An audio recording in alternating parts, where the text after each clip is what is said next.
And now, a special word from the administrator. Okay, so today I was sitting in a restaurant listening to people talk about woodpeckers. And I looked over at Karen and I said, it's really nice when people who share interests find each other. And then I told her one of my favorite old jokes about going to a battle of the bands. I walked into the club where the battle of the bands was taking on, and I immediately recognized where the people of similar interests were gathered. The lead singers were all at the bar hitting on each other's girlfriends. The bass players were all sitting by themselves at tables alone, drinking. The drummers were nowhere to be found. I assumed that was the crowd that I passed in the parking lot enjoying pharmaceuticals. And the guitarists? Well, the guitarists were all standing against the back wall with their arms folded across their chest, muttering silently to themselves about whether or not chords were being played correctly or songs were flowing the way that they did on the album. She got it. She used to sing jazz in clubs. She's been around musicians. She's actually an educator when it comes to music and is teaching me a lot of things. But that got us on the topic of hobbies. You see, car guys have their garages. Model train guys have their basements and attics. Remote control car guys have their fields. Musicians, we have our studios, our collections of guitars and gear, and she jokes that if she doesn't hear from me for a few hours, she knows exactly where I'll be. I'm either in here or at the table. You see, it's all about the choices that we make, and that's what I want to talk to you about today. Why do we make the choices that we do? For example, my first guitar was actually a bass, and it was so I could be in a band. It was a white PV Foundation that I played in a talent show my senior year of high school. Now, you don't see it on the wall because at some point I decided that I needed to switch to guitars, and so I bought a Squier Bullet, and that had a Strat body with a Tele-style neck, and it was modified over the years until eventually it just really kind of disintegrated because the neck couldn't stay connected to the body anymore. But I still have the pickups for a future project because, you never know.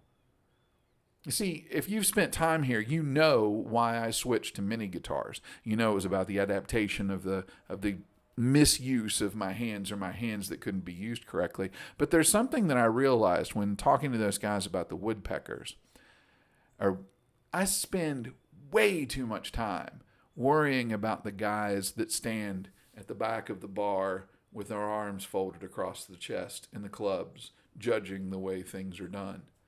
And fortunately for me, minis broke me of that because all of those rules that existed mainly in my mind, they don't apply anymore.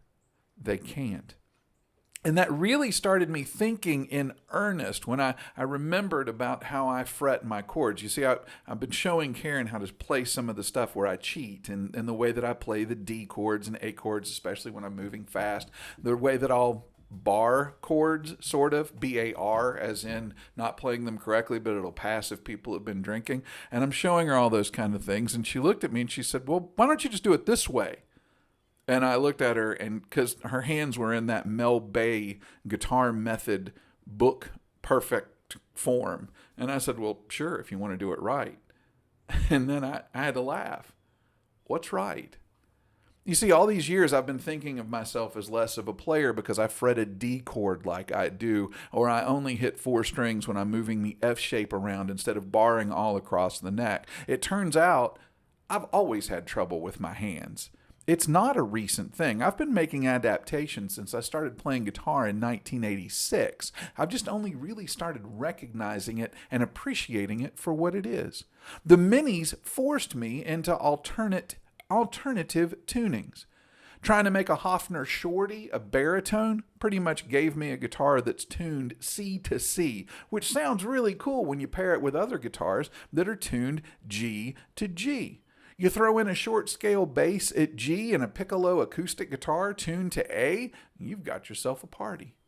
The Licks Pro that's in the background, the green guitar, in a few months you're going to see something that I did with that that's kind of interesting to me, some new way of tuning that's actually an old way of tuning done by established guitarists, particularly from England. And I had a lot of fun with that. You see, by making those alternate tunings more available to myself, I've given myself new sounds, new voicings, and new inspiration, leading to a lot more fun. Now, as far as modifications go, I'm in a room with more than a few modified guitars, and I'm planning on a few more because there are always one more. I started off, I was chasing a specific tone, and then it went to specific tones. And now I'm not chasing tones at all. I'm just finding tones. I'm improving guitars. That Ibanez Micro, I wasn't a fan, but I put Filtertron pickups in it, and now I love it. The humbucking sized P90 is in at least 3 of my guitars. The mini humbuckers that I added to the Voxes, well, there's soon to be 3. I just can't figure out if I'm going to put them in the Minion or if I'm going to put them in the Mini Jazzmaster. If you have an opinion, let me know in the comments.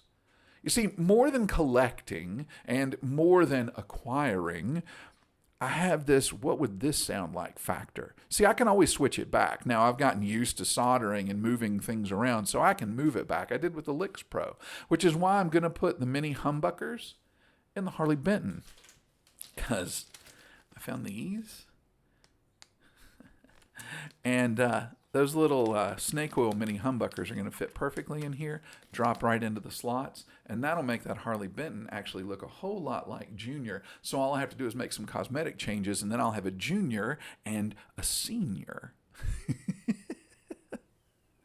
This is all fun for me, as is filming nonsense and posting it. But the most fun that I have is actually talking to people in the comments about their stuff, what they've done, whether or not they're going to get a Vox or a Black Star, or what I think of the Squier Minis, which are by far the most prolific guitar that I've got, but probably the one that I get the least questions about.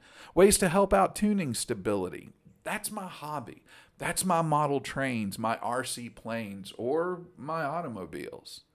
Trains, planes, automobiles. They should have thrown some guitars in that movie.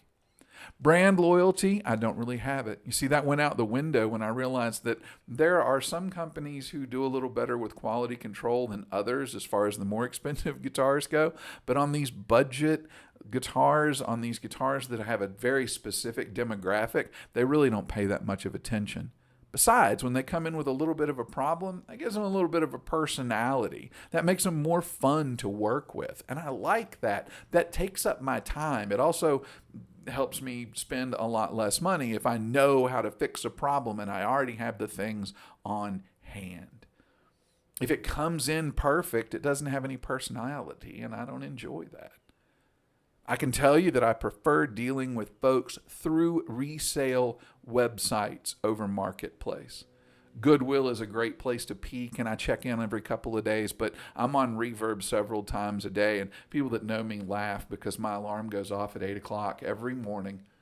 And if you know, you know, because there are at least 2 sites that I'm going to check. See, 51% of the guitars that I own were new when they came into the Miniverse. 51%. But 100% of them are used now. 41% have been modified in some way, and 15% of the remainder are likely to be modified within the next year. That's what I do. And I've invited you along for the ride because I enjoy this. It's my hobby.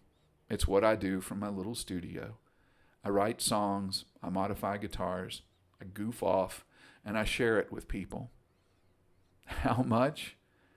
There are 45 uploaded episodes that haven't been released yet, all the way through September. Yeah. Some would say I have a problem. Karen points out, no, I have a hobby. You see, some of these guitars you haven't met yet. Some of the original songs that are going to come up you haven't heard yet. And some of the covers you've probably heard 1,000 times by other people who have covered it better. But I'm having fun.